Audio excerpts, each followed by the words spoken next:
Greetings and welcome back to this channel. Going to jump right in today, talking about something that is much needed. I have been speaking on this for the past year now, and that is what in the world are legacy Americans doing?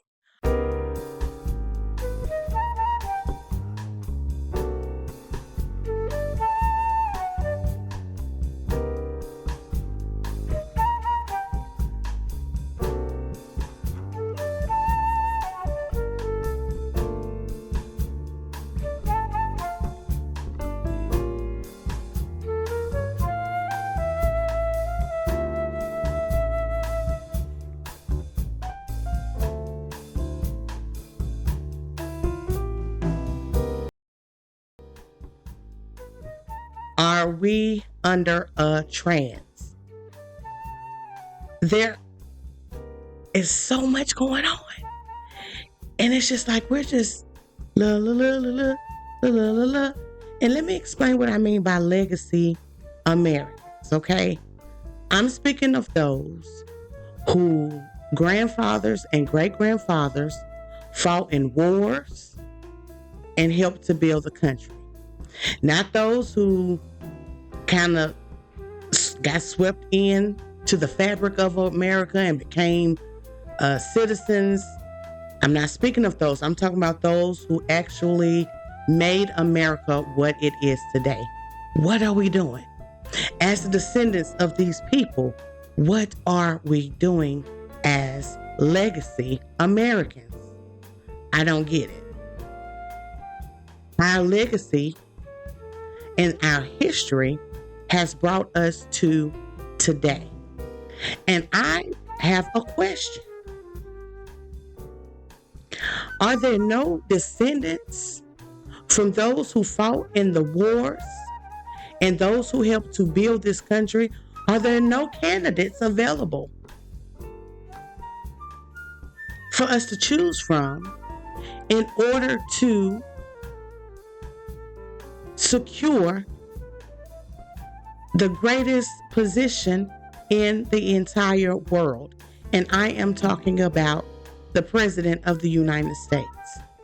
I'm not just only talking about Kamala, which she is a huge chunk of this conversation tonight, but I'm also going across the aisles to the Republican Party. And I've been speaking on Vivek since the beginning of this year, and I will continue. Republicans look to him as if he's the upcoming savior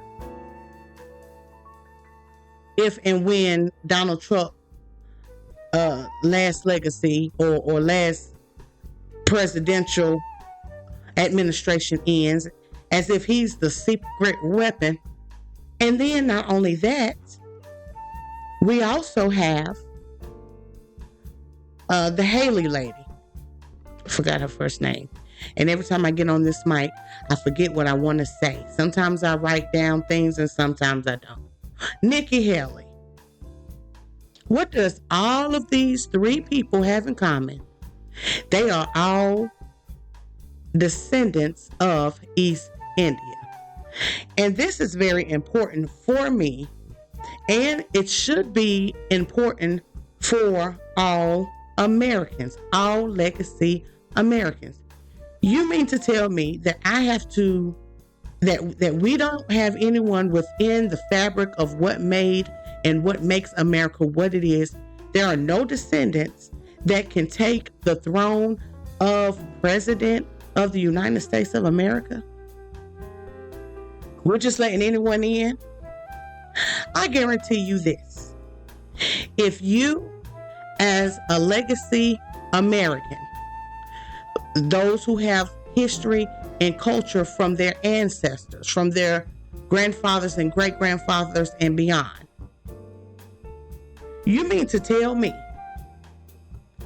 that we need to go all the way to India to find a qualified candidate?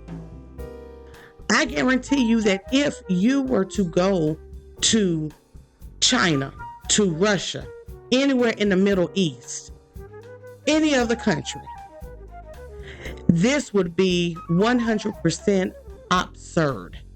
It would be unheard of. It wouldn't even be a thought, because those countries care about the legacy and the history of their country. And they would not allow, for instance, if I was to go over there and have a child within that country, which my child would then be a citizen of that country, there's no way that they would even allow my child to have the highest job in that country. They wouldn't allow it. And the reason why is because they want someone who shares the culture, someone who can go back in time and still have footing in that country. We are the only ones that are so smart yet so dumb. The devil knows how to speak, and speak very well he does. The devil knows how to make things sound good. He is a tempter. He knows how to entice you to do those things that sometimes you know you shouldn't do, but it's so irresistible. This is how I see these candidates. Now, I'm more likely would support Nikki Haley, which I wouldn't support her, but out of those three, to me, she's the lesser of the demons. But we have to evaluate this. Kamala Harris is an imposter. Just because she went to a black school using black resources, which is why I'm glad that earlier this year, Vivek had an interview with this lady named Carol, and she quickly burst his bubble, and I did a video on that, about what immigration looked like pre-Kennedy, pre-1965. All of these immigrants that have just came over after 1965 are not the ones that your forefathers had in mind. I'm not going to even say my forefathers, because my forefathers didn't really have a say. They was just the backbone. They were the builders. They came up with the ideas and inventions, yet a lot of them didn't get credit for it. But they weren't the ones that were actually calling the shot. You mean to tell me that this is what we are allowing? Oh, they're American. They were born on U.S. soil. So what? They mama and them. They mama, they grandma, they great-grandma, they great-grandfather, and all of them had a separate culture, had a separate belief system. We have to put all of this into the equation when we're talking about electing someone to be in charge of these United States. We don't have any qualifiers in the game. We don't have anybody that we can put up. I have a problem with this, because these people come as humble as sheep, but as deceptive and slick as a snake. I don't trust them, and when you do your research, you'll see why. The Democrats hailing Kamala, whereas Kamala said she wasn't going to do anything just for black people. No. Yeah, and still you're wearing our badge of honor. You're giving other nations that you prefer and that you identify with on the low, you're giving them those resources. You can't come up with a plan of action. Nikki Haley, bless her heart, she don't know which way she wants to go, flip-flop. Anything that just sounds good to her, she's all for it. And last but not least, the one that I had to really listen to, the one who almost had me. I was like, oh, this man, he sounds pretty good. He sounds like he's very articulate, very well educated. His parents came over from India, had him on U.S. soil. He's the first generation in the United States. And boy, does he love and is proud to be an American. Proud to be an American. Well, at least I know I'm free. He's a proud one. He's proud that he's over here in America and his parents made it over the waters. And that when they came in, they were able to come into a quite nice environment based off of what had been done to build the country into what it is today. I'm grateful. In 2020 was really something that has very little to do with illegal migration or even legal migration, but something else of a national self-loathing that exists in this country. And even when I visited the south side of Chicago, and this is where I went to interface with people who don't agree with people like you and I, the kind of comments I got there were interesting, which was, these are people who are pushing me on my policies on racial reparations, which I'm dead set against in this country. Maybe there was a time for racial reparations in 1866 or in 1870, a time of Reconstruction, but not in the year 2024. That has no place in America. I'm dead set against affirmative action of every kind. And the thing I was told more than once, and not particularly in civil terms, was that this country was built on the back of my ancestors and not yours, which I think is really interesting. It's fascinating. That, I think, was a better representation of what was represented in the violent riots of the post-George Floyd death, BLM riots of 2020. And yet there's an element of that, to me, feels familiar in at least a strain of what underlies your own vision of American identity, too, which is what I think is fascinating and just worth exploring. I don't think that BLM, you agree with me on the BLM piece? No. Summer of 2020. I'm grateful. But he's very smart, very articulate. He knows how to reel you in real good, to the point where he has a lot of people on that hook. But I had to listen closely. And I found some things that took the covers off. And when I found out what I found out, and when I did my research and found out how most of them really feel about us, and what I mean by us, I'm talking about the Black Americans, the, FBAs, ADOS. I'm talking about us. They don't like us. And really, to be honest with you, who does? Do you support reparations for Black people? Well, listen, again, we had over 200 years of slavery. We had Jim Crow for almost a century.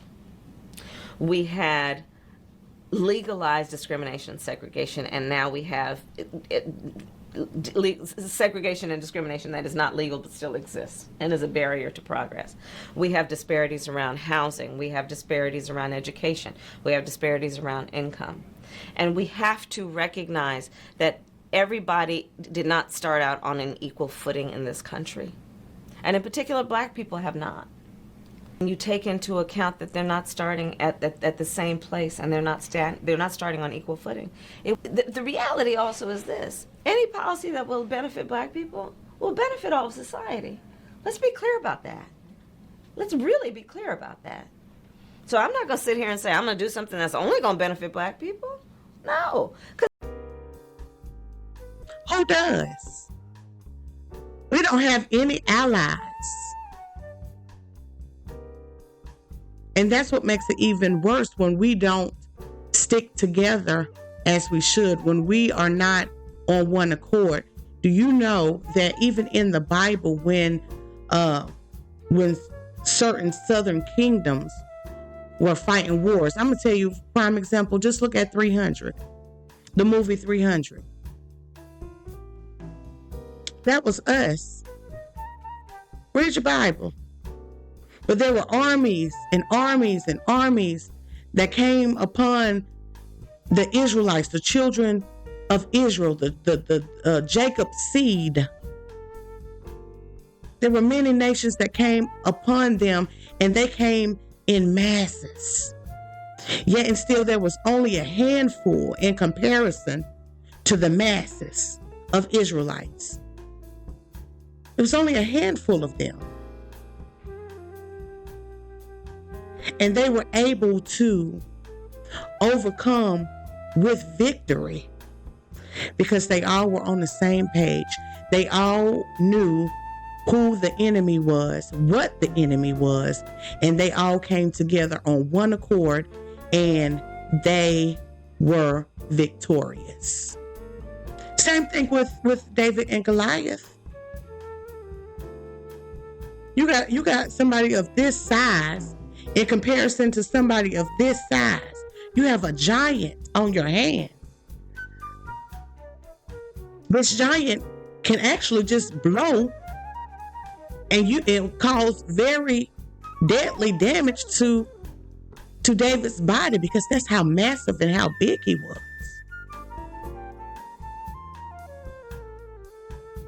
David didn't have a gun.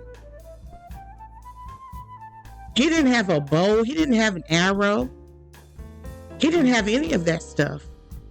Yet he was in the crosshairs of this giant.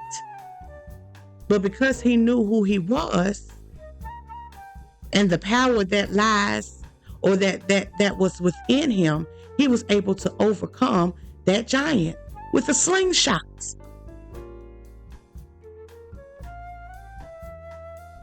So it doesn't really matter about the numbers. It's about who we are. And just to blanket this whole conversation, I just would like to know, are there no Americans, legacy Americans, that can come up and do what these so-called new Americans can do? It's a shame. It's a shame that we are comfortable as Americans. We're comfortable to allow someone of a different heritage to be ruler over us. And as I said, once again, I'm not just talking about Kamala, the chameleon. That's a dangerous one there. Anybody who laughs all the time for no reason and nothing is funny, or laughs to change a subject, or laughs to be laughing and ain't nothing funny. When people are hungry out here, when people don't have a place to stay, I'm talking about citizens. I'm talking about legacy Americans.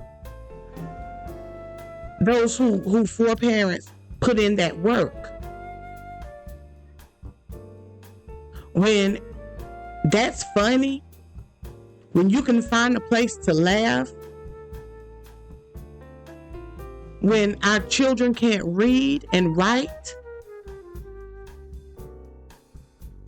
but everything is so jolly, that's a dangerous person. You don't want to tell me what you got planned for me, yet and still you want my vote?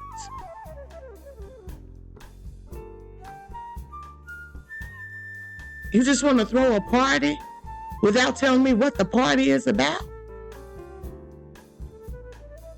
I got to be careful who we let into our house, y'all. Everybody's not on the same page. And when we say in God we trust, which God are we talking about? What are we talking about? Because we're allowing people who say God, we think that they are part of us. No. And just in layman's terms, I'm talking about God in terms of Jesus. I'm talking about Mary and Joseph's baby. I'm talking about the ones that y'all celebrate on December the 25th. And then you celebrate him again with your Easter services. I do Passover. But these people who you are allowing to run in these head offices have no belief of them. You better do your research before you start co-signing on people that you have no clue about, but they sound real nice. I'm not going to hold this video much longer. You could check out my video when it comes down to land where my fathers died, where I go into a little bit more detail. I just want to know what's wrong with us. Legacy Americans, heritage Americans. We got to be specific now, because we don't know who's here. We gotta let them know. UNIT. And what I have found out, and I'm finna go. Now I get along with everybody. When I'm out and about in the place to be, I speak to everybody. I hold doors. You know, I ask people how their day is going. I smile. Not because I have to, but because you never know if a smile or a kind word can change a person's life from a negative to a positive. That's why I do it. Don't care who you are. I'm going to speak to everybody. I'm going to salutate everybody. But one thing that I have noticed is that black and white people, it appears